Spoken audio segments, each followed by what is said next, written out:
చెప్తే పరిష్కారం చేస్తా.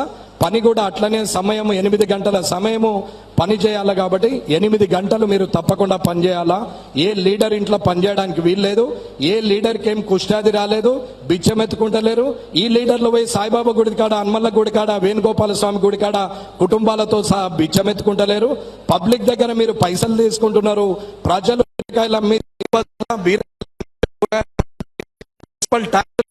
ప్రజల పైసలతోని తీసుకుంటున్నారు. కాబట్టి మీరు సేవ ఎవరికి చేయాలంటే ప్రజలకు చేయాలా. ప్రజలకు చేయాలంటే రోడ్లు ఉడవాలా, నీట్గా ఉంచాలా, రోగాలు రాకుండా చూసుకోవాల్సిన బాధ్యత మీది కదా. మరి ఎందుకు చేయట్లేదు అని అంటే, కొందరు సార్లు ఇంటికి పిలుస్తారు, 10 లక్షల రూపాయలు ఫంక్షన్ ఖర్చు పెడతారు, కానీ 2000 పెట్టి లేబర్ను పెట్టుకోరు. మున్సిపల్లో రావాలా సార్లు ఇంటికి. ఏందిరా అంటే లీడర్కి అది గొప్పతనం. పనులను నేను లీడర్ను, నా దగ్గరకు వచ్చి గవర్నమెంట్ వాళ్ళు పని చేస్తారు అంటే అది గొప్పతనం. ఓడిపోయినాడు, నీ ఇంటికాడు ఓడి ఉంటాడు. పవర్ ఉన్నది కాబట్టి 12 మంది, పవర్ లేకపోతే వ్యక్తిత్వం పనిచేస్తుందనే ఆలోచన కూడా లేకుండా వారు శానిటేషన్ వాళ్ళను పని చేపిస్తుంటే, ఆ శానిటేషన్ వాళ్ళని అడిగితే మోర్లు ఎట్లున్నాయంటే గిట్లున్నాయని చెప్పారు. సార్ తీస్తూనే ఉంటాం, పడుతూనే ఉంటుంది. ఎవరికి బాధ్యత లేకపోతే మేము ఎన్నేళ్ళని అది తీసుకుంటా పోతాము. ఇంత పెద్ద రామారెడ్డిలా ఇండ్లు, రామారెడ్డిలా మేము ఎట్లా పని అవుతుంది. ఒకసారి 14,000 జీతంతో మేము ఎంతకంటే పని చేయాలమని వాళ్ళు అడుగుతారు. ఇది సమస్య. సరే, వాళ్ళు చెప్పిన దాని ప్రకారంగా ఈ చెత్త అంతా తీసుకుపోయి మోర్లేస్తుంది. ఇక ఫిష్ మార్కెట్ రోడ్డు మీదనే పెడతాం. ఇక మిర్గం, నిన్న మిర్గం, ఇవాళ మిర్గం రోడ్డు మీదనే ఉంటుంది. ఇప్పుడు ఇక అంతా నడుస్తూనే ఉంటుంది. పోయేటోళ్ళం కూడా డబ్బా పట్టుకొని పోతాం. వాళ్ళకి అడిగి బిడిగి చెత్త అంతా అటే నూకేస్తారు. నీళ్లు రోడ్డు మీద వాడుతుంటాయి, కౌస వస్తూనే ఉంటుంది. డబ్బాలు మాత్రము మంచిగా కడిగి పెడితే అయిపోయి రోడ్డు మీద చెత్త ఎటన్నావా, మనం ఇంటికి పోతే మేము పులుసు పెట్టుకుంటే, మేము ఫ్రై చేసుకుంటే, మేము తింటిమి. ఇక అయిపోయి రోడ్డు మీద వాళ్ళు అని. మరి వాళ్ళకు మార్కెట్ ప్లేస్ ఉండాలా కదా, వాళ్ళకు ఒక జాగ ఇయ్యాలా కదా, వాళ్ళని కూడా ఒక ప్లేస్ లో ఉంచాలా కదా అనే ఆలోచన జనం కూడా రావాలని కోరుకుంటున్నా. ఇది ఒక్కసారి ఆలోచించండి. ఇక మటన్ మార్కెట్ అన్న స్లాటర్ హౌసే లేదు. స్లాటర్ హౌస్ అంటే మేకల్ని, గొర్రెలని ఆడ కోసి అక్కడనే వేస్టేజ్ పడేసి అక్కడి నుంచి మటన్ ఏదైతే ఉందో అవి కొట్టుకొని తీసుకొచ్చి ఈడ చిన్న చిన్న ముక్కలు చేసి అమ్మాల. అది సిస్టమ్ మున్సిపల్లో ఫుడ్ ఇన్స్పెక్టర్కు ఉండే అధికారం. అది లేకుండా ఆన్నే ఉంటాయి, కోస్తాము, రక్తం కింద గడ్డగడుతుంది, దాని మీద పెద్ద పెద్ద ఈగలాలుతాయి. మనమే పోతాం, ఊపి మళ్ళా జబడా ఇయ్యు, లేకుంటే అది ఇయ్యు, మీద సీనా ఇయ్యు, కాలు ఇయ్యు, సప్ప ఇయ్యు, ఇదే అడుగుతాం. కానీ ఆడు ఉన్నది మాత్రం ఎట్లున్నది అనేది ఎవ్వరం ఆలోచించం. వాళ్ళు వేస్టేజ్ ఉన్న బోటి తీసుకోగా, కొవ్వున్న బోటి ఏదన్నా ఖరాబు ఉంటే ఆన్నే కింద పడేస్తాడు. ఆన్నే ఏదన్నా ఎక్క కొవ్వు ఉంటే ఆ కొవ్వు జలుగురుంటే ఆ జలుగురు తీసి ఆన్నే పడేస్తాడు. ఆఖరికి ఏం చేస్తాము అని అంటే, కుక్కలు వస్తాయి, పందులు వస్తాయి, ఈగలు వస్తాయి, ఆడ మెస్సులుతాయి. చీని అమ్మ మార్కెట్ మంచిగా లేదని మనమే అంటాం. ఇది అక్కడ ఉన్నటువంటి పరిస్థితి. దేవుని కాడికి వస్తే మటన్ షాపులు గల్లీకి పెట్టేసారు. అన్ని ఊర్ల మొత్తం 4 దిక్కుల రోడ్డు మీద మొద్దు పెట్టుకోవాలా. ఆదివారం పొద్దున కొట్టేయాలా, ఆయనతో మొద్దు తీసుకొని ఇంటికి వెళ్ళిపోవాలా. రోడ్డు మీద దుమ్ము పడని, రోడ్డు మీద పోయే దుమ్మంతా వచ్చి దాని మీద పడని, అక్కడే అన్న గలీజ్ ఉంటే దాని మీద ఈగలాలి, మన మటన్ మీద ఆలని, దాని మీద ఏది ఆలినా ఏమి ఇబ్బంది లేదు. దావకాన్లు మాత్రం బొచ్చడు ఉన్నాయి. ఇది తినాలా, అది ఆలిన ఈగతోనేమన్నా డయేరియా వస్తే చక్కగా దావకాన్లకు పోవాలా, మనకేం ప్రాబ్లం లేదు, దావకాన్లు రెడీ ఉన్నాయి కాబట్టి. ఇది పరిస్థితి. అలాగే చికెన్ మార్కెట్, చికెన్ షాపులు పెట్టారు. అన్న చికెన్ షాప్ అయినా మటన్ షాప్ అయినా గ్లాస్ ఉండాలా, లోపలికి డోర్ ఉండాలా, ఏ ఈగ కూడా లోపల ఉండడానికి వీల్లేదు. 10 రూపాయలు ఎక్కైనా పర్వాలేదు, కానీ మెయింటెనెన్స్ లో ఫరక్ రాకూడదు. అటువంటి చికెన్ల వేస్టేజ్ పేగులు ఉంటాయి. కనీసము మటన్లనన్నా అది బోటో బీటో మనము అండుకుంటామేమో, కానీ కోళ్ళదైతే బీటీలు అండరు.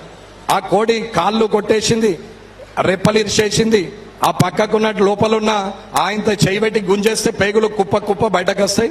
అవన్నీ తీసి ఆయన పడేస్తారు. ఇవన్నీ డబ్బాల పడేసి ఏడబడేస్తారో ఒక్కసారి ఆలోచించురి. అది ఏడబడేస్తారో నేను చెప్తా. అది మళ్ళీ అది తీసుకుపోయి వాళ్ళు ఏడేస్తున్నారు, ఏడవాసన వస్తుంది అనేది మీకు అర్థం కావాలా. ఇకపోతే వెజిటేబుల్ మార్కెట్, అన్న వెజిటేబుల్ మార్కెట్కి పోతే కళ్యామాకు ఆసన చూద్దాం అనుకుంటే, పుదీనా ఆకు ఆసన చూద్దాం అనుకుంటే మూత్రంది తప్ప నీకు ఏ వాసన రాదాడగా, అది మూత్రందే వస్తుంది. నువ్వు కళ్యామ ఇట్లా చూసినా మూత్రందే వస్తుంది. ఇక ఆ రోడ్డు మొత్తం అదే వాసనగా, మొత్తం ఆ గోడకి ఈ గోడకి అని కళ్యామాకు వాసన కూడా రాని పరిస్థితుల్లో భార్యను తోలుకొని పోదామంటే బండి అన్న పెట్టాలా, బ్యాగ్ పట్టుకొని మార్కెట్లకు పోవాలా, కోళ్ళు నలుపుకుంటా పోతే ఆడ అయ్యే మార్కెట్ గిరాకేయుడు కష్టం. అది తీసుకొని బయటకు వచ్చారు కల్లా గారిపోవాలా. ఇది మార్కెట్ పరిస్థితి.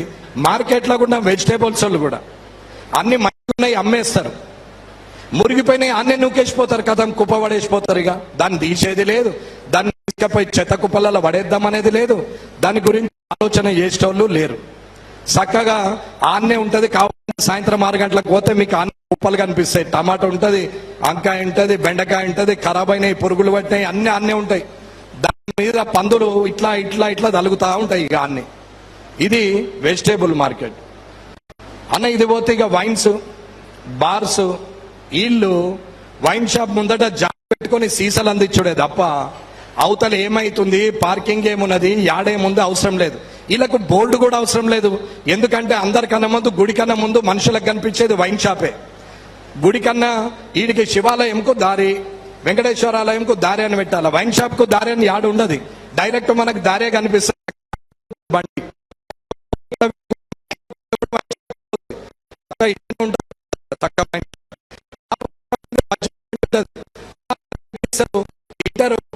తీసుకుంటారు, చక్కగా పోతారు, అన్నీ పేపర్ పడేస్తారు, అన్ని పడేస్తారు. ఇది వైన్ షాప్ల ముందట, బార్స్ ముందట.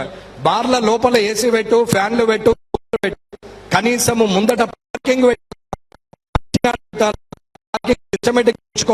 ఆలోచన వైన్ షాప్ వాళ్ళకు ఉండదు, షాప్ వాళ్ళకు ఉండదు, సెంటర్ షట్టర్ లోపల నాది, షట్టర్ అవతల ఓందో నాకు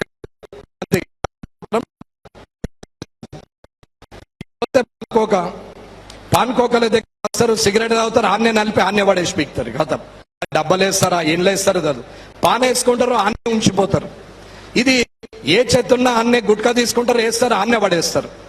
చుట్టూరా మొత్తం చెత్తనే, మళ్ళా ఆడ అట్లనే పాడవుతుంది. ఇక హాస్పిటల్ పెద్ద పెద్దవి, సూపర్ స్పెషాలిటీ, మల్టీ స్పెషాలిటీలు, number of contact doctors, visiting doctors, ఇవన్నీ పెట్టుకుంటా హాస్పిటల్ ఓపెన్, గల్లీకి ఒక కాదు ఇంటికి ఒకటి అయింది. ఈ హాస్పిటల్ల కనీసం పార్కింగ్ ఫెసిలిటీ కూడా ఉంచారు. దవాఖానా లోపలికి వచ్చిన మనిషి ముఖ్యం, కానీ అదే గల్లీలా ఎమర్జెన్సీ ఉంది, న్యూ డెర్మటాలజిస్ట్, చర్మ వ్యాధి నిపుణుల దగ్గరికి మనం పోయి పార్కింగ్ అడ్డం పెడితే గుండె నిపుణుల వైద్య దగ్గరికి పోవాలన్న బండి ఎట్లా పోతుంది? ఈ పొయ్యే లోపల గుండెపోటు ఉన్నాడు చచ్చెపిక్తాడని ఆ బండ్లు తీసినోడు ఆరన్ కొట్టినా లేదు. గోడౌన్ దగ్గరనైతే మొత్తం బండి కూడా పోరాదు. ఇది హాస్పిటల్ దగ్గర ఉన్నటువంటి చదువుకున్న డాక్టర్ల యొక్క ఆలోచన. ఇది కనీసం ఇది నా బాధ్యత, దీనికి ఒక మనిషిని పెట్టాలా, లోపల 100 ఫీజు ఎక్కువ తీసుకున్నా సరే కనీసం ఇది పెట్టాలా, లేకుంటే షాప్ లా కనీసం మనిషిని పెట్టి బయట సిస్టమ్ ఉంచాలా అనేది ఆలోచన అవసరమే లేదు. అసలు పార్కింగ్ అవసరం లేదు, నాకు తెలిసి అయితే ఓలకు అవసరం లేదు. అచ్చటోడు వస్తాడు, ఆడే వస్తాడు, అన్న పెట్టుకొని పోతాడు, ఎట్లన్నా నడుస్తుంది అనే ఆలోచనలో ఉన్నారు అంతే. ఇది మెడికల్ షాప్లు, ల్యాబ్స్, స్కాన్ సెంటర్స్, అట్లాగే వీళ్ళందరూ కూడా గార్బేజ్ ఉంటుంది. అన్న వాడిన కాటన్, ఆపరేషన్ చేసిన సీజర్, ఇంజక్షన్ ఇచ్చిన సిరంజి, నీడిల్స్, ఇవన్నీ కూడా డ్రై చేసే పరిస్థితి, కాలబెట్టే పరిస్థితి అవి ఉండే తీసుకుపోయి చెత్తలో పడేస్తే అవి డేంజర్. అవిటిని వేస్టేజ్ని ఖచ్చితంగా బర్నింగ్ చేయాలా. నీడిల్స్ ని, సిరంజిని, వాడినటువంటి సీజర్స్ ని, వేస్టేజ్ ని, మనిషి లోపల నుంచి తీసేసిన వస్తువుని, అంగాన్ని ఏదైనా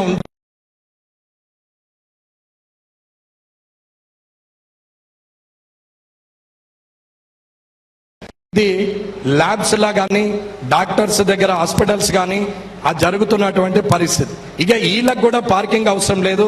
ఓడన్న వచ్చేటోడు ఉంటే, అర్జెంట్ ఉన్నోడు వస్తే అవతలాగి ఎత్తుకొని వస్తారు, స్కానింగ్ తీసుకొని పోతారు. ముందటనే డైరెక్ట్ ఆ హాస్పిటల్ ముందటనే ఉండాలనే రూల్ ఏం లేదు. ఇకపోతే మెడికల్ షాప్స్, హోల్సేలర్స్, ఇందులో ఎథికల్, జెనరిక్స్, పీసీడీ అంటే ఇండ్లల్లో చేస్తారు, జనరిక్స్లకు దుకాణం ఉంటుంది, హోల్సేలర్లకు దుకాణాలే ఉంటాయి, అట్లాగే రిటైల్ షాపులు ఉంటాయి. వాళ్ళకు పార్కింగ్తో సంబంధం లేదు. ఏం కావాలా అని ఇంకా అవతలకి వెళ్ళేటోళ్ళు రాని పిలిచి మరీ లోపలి తీసుకొని ఆడ చిట్టీలు తీసుకొని వాళ్ళకి గిరాక్ చేస్తాడే తప్ప ఎదురుగా పార్కింగ్ ఉండదు. కవర్ పడేస్తున్నారు, వేస్టేజ్ పడేస్తున్నారు అనేది చూడరు.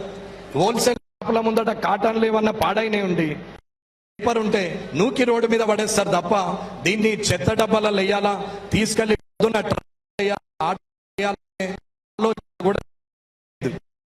పోతే పొలిటికల్ ప్రోగ్రామ్ నా సింటోలది. మేము పుట్టినాం దేశాన్ని ఉద్ధరిస్తామన్నట్టు పండుగలకు అదొకటి వేస్తారు, పెద్ద ఫ్లెక్సీలు వేసి జన్మదిన శుభాకాంక్షలు. ఓన్కేం పెట్టింది లేదు, పీకింది లేదు, కానీ జన్మదిన శుభాకాంక్షలు. దానికి ఒక బోర్డు, ఆ బోర్డులో ఊరంతా పెడతారు. ఓడి చూస్తుండ్రా అంటే జనం ఏమంటారో వాళ్ళకి తెలియదు పాపం. నాకైతే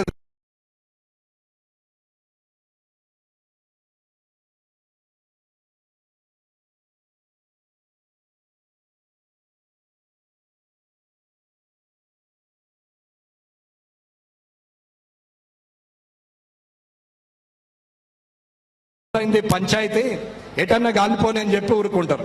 వీళ్ళు వేసిన ఫ్లెక్సీలు వీళ్ళు తీయాలంటే చీకిపోవాలా, చినిగిపోవాలా, రోడ్డు పొంటి ఊగాల, అది ఊగి ఊగి ఊగి ఆఖరికి కింద పడాలా. అప్పటిదాకా లీడర్లు తీయద్దు. మున్సిపల్ వాళ్ళు ఎందుకు తీయలేవు అని అంటే లీడర్ ఎవడరాడు, నా ఫోటో ముట్టాడు, ఏందో అర్థం కాదు. మరి ఈయన ఫోటో ఎన్ని రోజులు చూస్తాడు? మొగన్ ఫోటో పెండ్లాంకో, పెండ్లాం ఫోటో మొగన్ చూస్తానికి టైం లేదు ఇయ్యాలి రేపట్ల. నీ ఫోటో ఓడు చూస్తాడు, ఎందుకు చూస్తాడు, ఏం అవసరం ఉన్నది?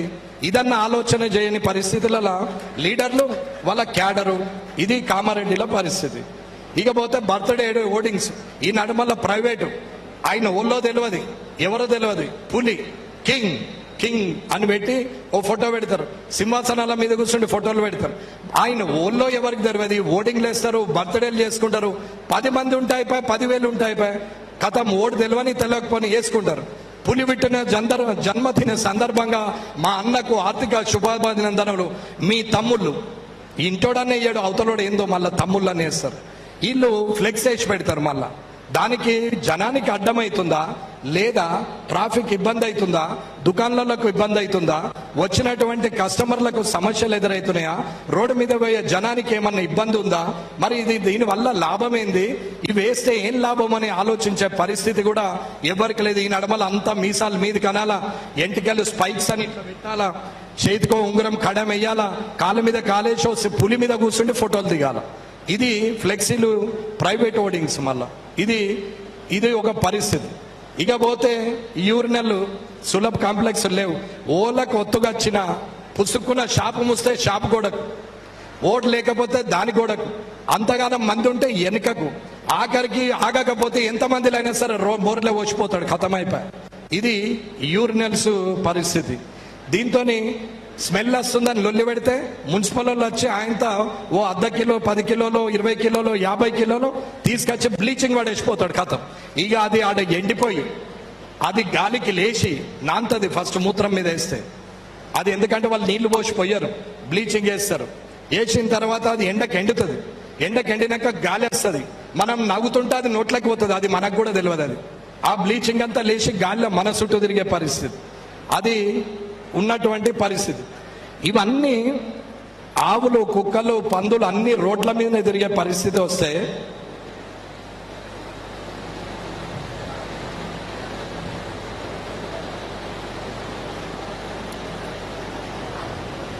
ఆవులు, కుక్కలు, పందులు అన్ని రోడ్ల మీద తిరుగుతున్నాయి. ప్లాస్టిక్ కాగితాలు తీసుకుంటే ఆవులున్నాయి. అందరం గోపూజ చేస్తాం, ఆవుకు మొక్కుతాం, ఆవు మూత్రాన్ని, పంచితాన్ని పట్టుకుంటాం, ఆవు పేడను తీసుకెళ్లి పూజిస్తాం. కానీ దానికి ఒక అరటిపండు పెడతాం. ఆ 2 అరటిపండ్లు పెట్టిన ఆశకు రోడ్డు మీద రోజు తిరిగితే నువ్వెందుకు పెడతావు? రోజు ఎప్పుడోసారి నీకు మూడు వచ్చినాడు అరటిపండు పెడితివి, అయ్యో ఈయన పెడతాడేమో అని మళ్ళీ వచ్చే నువ్వు అరటిపండు పెట్టకపోతివి. అది ఏం తినాలా? కింద పడేసిన ప్లాస్టిక్ తింటది. ఇది మన పని. మనం చేస్తున్న పని ఏంటి అంటే పెడితే రోజు పెట్టు, లేదా సప్పుడు దాకోకు. లేని పని అన్న ఇక్కడ కూర్చోడాను, ముందుకు ఇట్లా ముందుకు. కాబట్టి కనీసం అది కూడా మనం చూడకపోతే ఆవు మొత్తం ప్లాస్టిక్ తిని కడుపు ఇంతై లాస్ట్కు చచ్చిపోయే కాలం వస్తుంది. ఏమనంటే మనం గోపూజ అంటారు, ఇంకోటి అంటారు. ఇదొక పరిస్థితి. ఇకపోతే వాటర్ గురించి మాట్లాడదాం. నీళ్లు అందరికి వస్తలేవు, ఇది నిజమే, కాదని నేను అంటలేను. కానీ నీళ్లను కూడా కమర్షియల్ ఎలిమెంట్స్కి ఇవ్వరు. అంటే స్కూళ్లకు, కళ్యాణ మండపాలకు, షాపులకు, హోటళ్లకు ఇట్లా ఇవ్వరు. ఖాళీ డొమెస్టిక్కే నల్ల కనెక్షన్లు ఉంటాయి. కానీ మన దగ్గర అన్నిటికీ ఉంటాయి. హోటళ్లకు ఉంటాయి, షాపులకు ఉంటాయి, స్కూళ్ళకు ఉంటాయి, మాల్లకు ఉంటాయి, అంతటి ఉంటాయి. ఎందుకంటే అంత లీడర్లు తీసుకోవాలా ఇవ్వాలా, ఇదే పని. మొత్తము అట్లా దొంగ కనెక్షన్లే ఎన్ని వేలు ఉందో నేను చెప్తా. మొత్తము వాటర్ది మొత్తం కమర్షియల్ వాళ్ళు తీసుకొని హోటళ్ళల్లో వాడుకొని ఇవాళ ఇబ్బంది అవుతుంది. ఎప్పుడన్నా హోటళ్ళ దగ్గర, మిగతా తినే బండారాలు ఉండే దగ్గర ఎప్పుడన్నా ట్యాంకర్లతో నీళ్లు పోసుకోగా చూసిరా ఎవరన్నా? కమర్షియల్ ఏరియాలో ట్యాంకర్ పోయి పైపులతో నీళ్లు పోసుకోగా చూసిరా అనేది ఒకసారి చూడండి మనం. ఇకపోతే కమ్యూనిటీ బోర్డ్స్ 140 ఉన్నాయి మన దగ్గర. అవన్నీ 20 మంది 30 మంది కలిసి ఆ బోరు వేసుకొని అన్ని 20-30 మంది తీసుకుంటారు.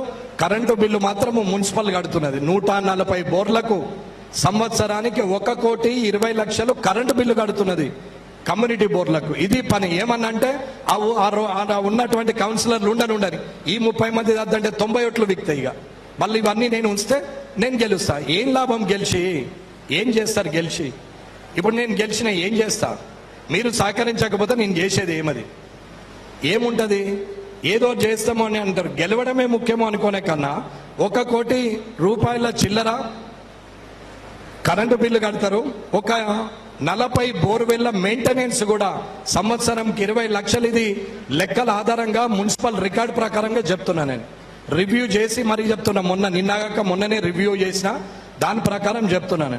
20 లక్షలు మెయింటెనెన్స్ అంటే మోటార్ కాలిపోతే అది కూడా ఇల్లే మున్సిపల్ తీసుకుపోయి పెడతారు. మరి 30 మంది బోరు కదా, ఆ 30 మంది మనిషికి 500 నెలకు వేసుకోవచ్చు కదా. వేసుకొని ఆ 15,000 కలుపుకొని కరెంటు బిల్లు, మోటార్ మెయింటెనెన్స్ చేయొచ్చు కదా అన్న. 500 మన దగ్గర లేనిది. ఎటు పోతున్నాం అనేది ఒకసారి ఆలోచించాలా. జనం సొమ్ము 30 మంది ఎట్లా తింటారు? ఇది కూడా ఒకసారి ఆలోచించండి. ఇకపోతే లేఅవుట్లు అన్న. లేఅవుట్స్ కామారెడ్డి, హైదరాబాదుల తర్వాత కామారెడ్డిలో ఉన్న డిమాండ్ యాడా ఉండదు. కామారెడ్డి భూములకు ఉన్న గిరాకీ యాడా ఉండదు. నిజం అది. లేఅవుట్లు చేసి స్కీమ్ సిస్టమ్ పెట్టి ఉన్నందరినీ కూడా స్కీమ్లలో పెడితే మన ఉద్యోగస్తులు, టీచర్లే కావచ్చు, లేకుంటే చిన్న ఎంప్లాయీస్ కావచ్చు, లేకుంటే నెల ఇంత సంపాదించుకునే పూల బండ్లు, పండ్ల బండ్లు, గరీబ్ గాళ్ళు, దుబాయ్ పోయిన వాళ్ళు, మస్కట్ పోయిన వాళ్ళు ఎవరన్నా నెలకు 2,000, 3,000, 4,000, 5,000 స్కీమ్ అంటే అరే ఒక 3 ఏళ్ళు నెలకు 5,000 పడేస్తే నాకు ప్లాట్ వస్తుంది అనే ఆలోచన మీద పాపం వాళ్ళు కొంటారు. అలాది తప్పే లేదు. 100% ఒక అవకాశం ఉంది, కొంటారు. కానీ ఆ స్కీమ్ సిస్టంలో ఏం చేస్తున్నారు? ఆ లేఅవుట్లు ఏం చేస్తున్నారు అని అంటే, ఆ లేఅవుట్ ఇవాళ అసైన్మెంట్లలో కొందరు లేఅవుట్లు చేశారు అన్న. ఆల్రెడీ ఒక 240 మంది ఆడ ఓల్డ్ ఎస్పీఆర్ దగ్గర కొబ్బరికాయల నరసింహులు గారు అసైన్మెంట్ ల్యాండ్లో లేఅవుట్ చేశారు. 240 మంది, 240కి 240 మంది మొత్తం మంది గరీబ్ గాళ్ళే అన్న. మస్కట్ పోయి పెళ్లి కాగానే ఒక బిడ్డ పుట్టినాక ఒక 2 ఏళ్లకు మస్కట్ పోయి పిల్ల పెళ్లి కోసం కష్టపడి చదివించుకుంటుంది. డబ్బులు సంపాదించడానికి పోయి మిగిలిన డబ్బులతో ఒక ప్లాట్ కొని 15 ఏళ్ల తర్వాత దుబాయ్కి వెళ్ళొస్తే ఆ ప్లాటు అసైన్మెంట్ ప్లాట్ అంటే ఈయన జీవితం ఏం కావాలా, పిల్ల జీవితం ఏం కావాలా, వాళ్ళది పరిస్థితి ఏంది? అదే పరిస్థితి మన ఇంటికి వస్తే మన పిల్లకైతే ఎట్లా అనేది ఒక్క నిమిషం ఆలోచించు. అమ్ముకున్నావు, పోయినావు, నువ్వు, నీ పిల్లలు, పెండ్లం అందరూ మంచి పెద్ద పెద్ద బిల్డింగులు కట్టుకున్నారు, పర్వాలేదు. కానీ ఈడున్నటువంటి ఆ వ్యక్తుల ఘోష వింటే రోజు నెత్తినొప్పే వాళ్ళకి. ఏదో ఒక ఆశ, డాక్యుమెంట్ ఇంకా పడేయలేరు, ఎప్పుడన్నా అది రిటర్న్ రాకపోతుందా అని ఆలోచనతో ఉన్నారు. ఆనాడు ప్రజా దర్బారు పెడితే వచ్చిర్రు, ఈనాడు ఎమ్మెల్యే గెలవగానే మళ్ళీ వచ్చిర్రు, ఏమన్నా చేస్తాడేమో. ఏం చేస్తామన్నది ఏం చేయేస్తుంది. దాన్ని ఎలాంటి క్రిమినల్ కేసు పెట్టాలా, లోపలేపియాలా తప్ప ఇంకొకటైతే లేదు. అదే జరుగుతుంది. అది జరిగేదాకా ఇడిచిపెట్టేది అయితే లేదు. లేదా వాళ్ళ ప్లాట్లది సెటిల్ చేయాలా. ఇకపోతే స్కీమ్ సిస్టమ్ పెడతారు. 200 ప్లాట్లు ఉంటాయి, 300 మెంబర్లు ఉంటారు. దాని పైసలు కట్టిపిస్తారు. కొనేది 10 రూపాయల వస్తువు, అమ్మేది 50 రూపాయల వస్తువు, ల్యాండ్ ఓన్కి ఇచ్చేది 20 రూపాయలు, లాభం వచ్చేది 50 రూపాయలు. వీళ్ళు తీసుకునే లాభం అంతా తీసేసుకుంటారు. స్కీమ్ అయిపోయినాక మొట్టమొదటి ఓడోడు హుషారుంటాడు, వానికి రిజిస్ట్రేషన్ అవుతుంది. మిగతాలకు రేపురా ఎల్లుండిరా, రేపురా ఎల్లుండిరా, గరీబ్ ఉంటారు చూడు. ఇక లాస్ట్కు లొల్లికొస్తే నీ ఏజెంట్ నడకపో. ఈ ఏజెంట్లు బ్రోకర్లు అన్నందుకు ఒకసారి కోప్పడ్డరు నా మీద. నా మమ్మల్ని బ్రోకర్ అంటావా? మోసం చేసినోడు బ్రోకర్, సాయం చేసినోడు ఏజెంట్ అనే చెప్తున్నా. నేను ఇప్పుడు కూడా అదే మాట చెప్తున్నా. అన్న, ఏజెంట్ నీ కమిషన్ నువ్వు తీసుకొని పోతివి, తీసుకుపోయి ఆ పైసలు నీ భార్య పిల్లలకు అన్నం పెడితివి, పిల్లలకు ఫీజు కడితివి, బట్టలు కొంటివి, చూసుకొని మురిస్తివి, సంతోషపడితివి, వాళ్ళతో నువ్వు ఫోటో దిగుతీవి. పండగ వాతావరణం మాత్రం నీ ఇంట్లో ఉండే కానీ ఆ ప్లాట్ రిజిస్ట్రేషన్ కాక పైసలు స్కీమ్లా కట్టినోడు నీ ఇంటి చుట్టూ తిరుగుతుంటే ఆయనకి పండగ లేదు, పబ్బము లేదు, పిల్లలు లేరు, బట్టలు లేవు. నీ చుట్టూ తిరిగితే రేపు మాట్లాడినా నేను రేపు చెప్తా, కనీసము నేను కమిషన్ తీసుకున్నా, నేను ఇంత తిన్నా, ఈయన వల్ల 5 రూపాయలు సంపాదించినా నేను పోయి మాట్లాడతానే ఆలోచన లేదు. దుబాయ్ పోయిన మైనారిటీస్ ఉంటే వాళ్ళ భార్యలేమో ఇండ్లలో ఉంటారు, వీళ్ళేమో దుబాయ్లో ఉంటారు, వాళ్ళకేమో ప్లాట్ ఇయ్యరు, వాళ్ళేమో పాపము బయటకు రావడానికి ఇబ్బంది, ఓన్ ఇంటికి వాళ్ళని అర్థం కాదు. తిరిగితే ప్రజా దర్బార్లో పరిష్కారమైంది అన్నది. ఇది పరిస్థితి కామారెడ్డి పని. ఏమనంటే రమణారెడ్డి రియల్ ఎస్టేట్ పడగొట్టాడు. ఏం పడగొట్టినామన్నా? అదే గోడనా పడగొట్టేందుకు, అదే మన బాయ పుడిక మూసేందుకు చేసిన పని లంగ పని. మళ్ళా నడమల జనాన్ని ఇబ్బంది పెడితే ఏమొస్తుంది? ఇది పోతుంది. ఇంకొక ప్రాబ్లం ఉంటుంది ఇలా. అసైన్మెంట్ భూమి కాదు, పట్టా భూమి అని అనుకుంటే 10 ఎకరాలు పట్టా భూమి అనుకుందాం. 10 ఎకరాలు వెంకటరమణారెడ్డి లేఅవుట్ చేపించిండు. లేఅవుట్ చేపిస్తే ఈ 10 ఎకరాలల్లా మెయిన్ రోడ్ ఒకటి ఉంటుంది, 60 ఫీట్లో 100 ఫీట్లో పెడతారు, 40 ఫీట్లో ఏదో ఒకటి పెడతారు అన్న. ఈ మెయిన్ రోడ్డు ఎగ్జిస్టెడ్ రోడ్ అని పెడతారు. ఖతం, existing road. Layout master plan లా ఉండదు, దానికి రూపం ఉండదు, కాగితం ఉండదు, కల్ప ఉండదు. ఎగ్జిస్టింగ్ రోడ్ అని పెట్టి ఆ రోడ్డును ముందరి దాకా తీసుకుపోయి 10 ఎకరాలకు 10 ఎకరాలు లేఅవుట్కు పెడతారు. అంటే ప్లాట్లు ఏవైతే ఉన్నాయో, సబ్ రోడ్లు ఏవైతే 33 ఫీట్ ఉన్నదో, ఓపెన్ ప్లేస్ ఏదైతే ఉంటుందో ఇవన్నీ కలిస్తే 10 ఎకరాలు ఉంటుంది. మిగతాదేమో ఎగ్జిస్టింగ్ రోడ్డు 2 ఎకరాలు ఉంటుంది. కానీ ఈయన ఏం పెడతాడు? అది 8 ఎకరాలు పెట్టేస్తాడు. రోడ్ ఎగ్జిస్టింగ్ రోడ్తో సహా కలిసి ఓపెన్ ప్లేస్, సబ్ రోడ్లు, ఓపెన్ ప్లేస్ కలిసి 10 ఎకరాలు. కానీ ఎగ్జిస్టింగ్ రోడ్ అని పెట్టిన తర్వాత మిగిలింది 8 ఎకరాలు. ఈ 8 ఎకరాలకే ప్లాట్ కాగితాలు పెట్టేస్తారు, డాక్యుమెంట్స్ పెడతారు, పర్మిషన్ తీసుకుంటారు, పైసలు అందరికి ఇచ్చేస్తారు.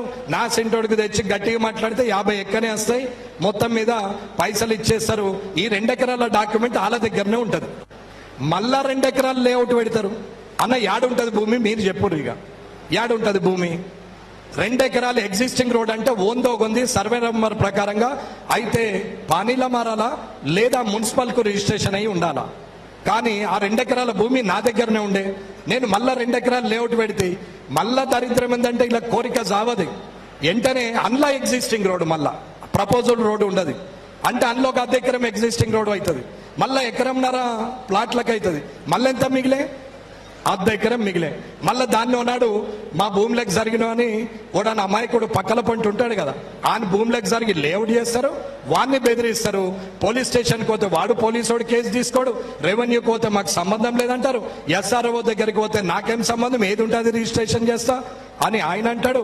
ఆఖరికి సెటిల్మెంట్కు లీడర్ దగ్గరికి పోతారు. లీడర్ను కూర్చుండబెట్టి, అరే భయ్ నీకేం రాదు కొట్లాడితే, వాళ్ళంతా పెద్ద పెద్దోళ్ళు ఉన్నారు, ఇక పోని లొల్లి పెట్టుకుంటా వస్తుంది, ఏదన్నా ఇస్తాడు తీసుకొని సప్పుడు దాకా అంటే 100 రూపాయల వస్తువు 10 రూపాయలకు సచ్చినట్టు కలకలతో తీసుకొని పీకాల, కాగితం చేయాలా. మళ్ళా దరిద్రం ఏంటంటే ఈ కాగితం పెడతారు మళ్ళా. ఇది మీకు అర్థం కావాలని చెప్తున్నా. ఇది కామారెడ్డి లేఅవుట్లు. ఇది దానికి కావాల్సిన లింక్ డాక్యుమెంట్లు ఏంది? దీనికి పానీ చౌపాస్లో ఉందా? ఇది కాస్రాలో ఎవరి పేరు మీద ఉంది? కాస్రా నుంచి ఎవరెవరికి దిగింది? అసలు బరాబర్ ఇది పట్టాలండా అసన్లాండా కాస్రాలో తెలుస్తుంది. మరి దీన్ని డాక్యుమెంట్లు తీస్తాము. ఇది DDCB లేఅవుట్ అప్రూవ్డా కాదా? అప్రూవ్డ్ అయితే టెంపరీ లేఅవుటా, పర్మనెంట్ లేఅవుటా? పర్మనెంట్ లేఅవుట్ నంబర్ ఎంత? ఆ నంబర్ యాజ్ పర్ ప్లాన్ ప్రకారం ప్లాట్ కూసుందా లేదా అనే ఓపిక ఓలకు లేదు. సట్టన రాంగనైతే కొనాలా. ఓడర్ అంటే మావోడే, మా బావనే, మా చిన్నాయనే, మా పాలోడే, మా సుట్టపోడు, మా దోస్తు, మనోళ్ళే. కథం కొనాలా, మళ్ళా ప్లాట్లు పట్టుకొని రావాలా. ఇది పరిస్థితి. ఇది కామారెడ్డి లేఅవుట్లు. అన్న నేను ఏమంటున్నా అంటే ఇవన్నీ కూడా ఇబ్బందులైనటువంటి కామారెడ్డి వ్యవస్థ. ఇన్కము తక్కువ, ఎక్స్పెండిచర్ ఎక్కువ, స్కాములు ఎక్కువ, అడ్వాన్స్ వర్కులు చేస్తారు. ప్రభుత్వం నుంచి ఏమన్నా శాంక్షన్స్ వస్తే ముందు ఎవరైతే లీడర్లు వేసుకుంటారో వాళ్ళకి బిల్లులు లేచిపోతాయి. ఏడా అవసరము? అజాంపూర్లో అవసరం. ఏడా ఇస్తారు? తీసుకెళ్ళి పట్టాల మీద వేసుకొస్తారు.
అన్న వాల్యూమ్ బెంచ్ కనెక్షన్ ఓకే. ఇది అట్లాగే ఎక్కడ కూడా మార్కెట్ టైమింగ్ ఉండదు. ఓళ్ళు ఇష్టం ఉన్నది వాళ్ళది. 10, 10:30, 11, 12 రోడ్ల మీద పోరాయాలు సైలెన్సర్లు తీసేస్తారు, గాంజా తాగుతారు. ఏడ దొరుకుతుంది అనేది కూడా నాకు కూడా తెలుసు. ఇక 2 రోజులు 4 రోజులు చూసి ఆయన లోపలే పిచ్చదాకా అమ్ముతారు. ఇది ఒక పరిస్థితి. పోరాళ్ళేమో తెల్లని దాకా బండ్లకు సైలెన్సర్లు తిరుగుతారు. అయ్యవలేమో అనరు, రోడ్డు మీద గాలికి ఇడిచిపెట్టినట్టు ఇడిచిపెడితే పోరాళ్ళు స్పీడ్ పోయి మళ్ళీ పడ్డారు, స్పీడ్ బ్రేకర్ లేదు, మెల్లగా పోవాలంటే చూసుకోరు అని మళ్ళీ ఉల్టా స్పీడ్ బ్రేకర్ల గురించే మాట్లాడతారు. ఇర్రెగ్యులర్ టైమింగ్స్ ఉంటాయి. ఏది కూడా ఎక్కడ కూడా టైం ప్రకారం నడవదు. ఎవరి ఇష్టం ఉన్నప్పుడు వాళ్ళు క్లోజ్ చేస్తారు. కనీసం మార్కెట్ టైం కూడా ఉండదు. ఇక రాత్రి 12 దాకా బార్లు నడుస్తాయి. ఇక మేము గిట్ట కడకుండి మా వాళ్ళు అనుకుంటే మాది ఒక్కడి దాకా నడుస్తుంది. ఇక తెల్లని దాకా కూడా నడిపించచ్చు లోపల షటర్ వేసి. ఇది పరిస్థితి. ఇక పోతే ట్రాఫిక్ సిస్టమే లేదు. పాత బస్ స్టాండు, కొత్త bus stand, Sircilla road, Subhash road, new bus stand దగ్గర నేషనల్ హైవే, అట్లాగే ఆనంగలి నిజాం సాగర్ మీదకెళ్ళి వస్తే మున్సిపల్ మీదకెళ్ళి తిరిగిపోవాలా. అది కమాను హాస్పిటల్కి పోవాలనుకుంటే కూడా ఈ నంగెళ్ళి వచ్చి మున్సిపల్ ముందడికెళ్ళి తిరిగి అటు పోయే పరిస్థితి. సర్కిల్స్ లేవు, పార్కింగ్ ప్లేస్ లేదు. పార్కింగ్ హెవీ వెహికల్స్, ఆటోలు, డీసీఎంలు, మోటార్ సైకిళ్ళు, కార్లకు, షాపింగ్ల దగ్గర ఎక్కడన్నా అంటే అవి పార్కింగ్ ప్లేస్లు ఉండవు.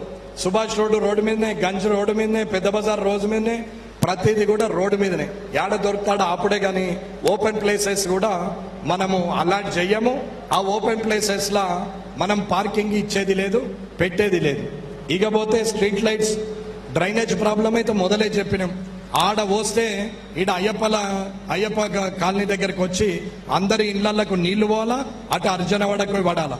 ఆడ మీద పెద్ద కసాబ్ గల్లీలా ఆడ వాన పడితే పోయి అజాంపూర్ ఆగాల. ఈడ కాలేజ్ గ్రౌండ్ కాడ వాన పడితే అది వచ్చి జీవదాన్ దగ్గర ఆగాల. ఈడ సిరిసిల్ల రోడ్డు స్టేషన్ రోడ్లో వాన పడితే అది కోకలకే నీళ్లు పోవాలా. ఇంకా దాంట్లో జరిగే ప్రసక్తే లేదు. ఎండగొట్టి ఎండిపోవాలా తప్ప దానికి డ్రైనేజ్ సిస్టమే లేదు స్టేషన్ రోడ్కు కనీసం. ఇది అన్ని ఇర్రెగ్యులర్నే. మరి ఇవన్నీ చెప్తున్నామన్నా ఏం చేద్దామనేది మీ ఆలోచన ఉండొచ్చనా అన్న? నేను చెప్పేది ఒక్కసారి ఆలోచించాలా.